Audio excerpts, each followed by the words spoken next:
অত্যন্ত আমাদের দুঃখের দিন আজকে। আমরা কখনো ভাবিনি যে রাজ্জাকের মতো একটা ছেলের স্মরণসভা আমাদেরকে করতে হবে, এটা আমাদের কল্পনার বাইরে ছিল।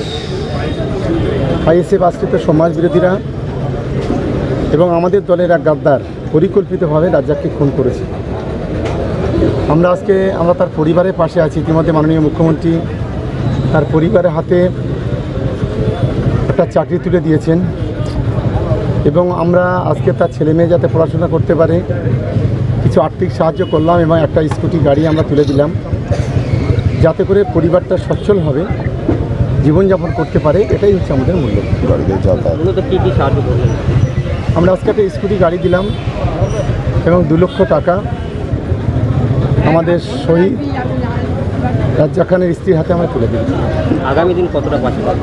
দেখুন, আমরা ওই পরিবারের পাশে আছি, আমাদের দল পরিবারের পাশে আছে। আজকে যেমন আছি, আগামী দিনেও তেমন থাকবে। এখনো পর্যন্ত যারা গ্রেপ্তার হয়েছে তাদের কি শাস্তি দেবে? আমরা যারা গ্রেপ্তার হয়েছে বা যারা হয়নি, তাদের প্রত্যেকের আমরা ফাঁসির সাজা চাই। আমরা সেটাই চেষ্টা করব। তার জন্য যত দূর লড়তে হয়, যত দূর যেতে হয়, আমরা তত দূর পর্যন্ত যাব। যারা আজকে রাজ্জাকের স্ত্রীর চোখের জল বের করেছে, তার সন্তানদের আজকে পিতৃহারা মাতৃহারা করেছে, তাদের সঙ্গে কোনো আপোষ নেই। আমাদের জীবনের শেষ রক্তবিন্দু থাকা যতক্ষণ থাকবে, ততক্ষণ পর্যন্ত এই লড়াই আমাদের চলবে।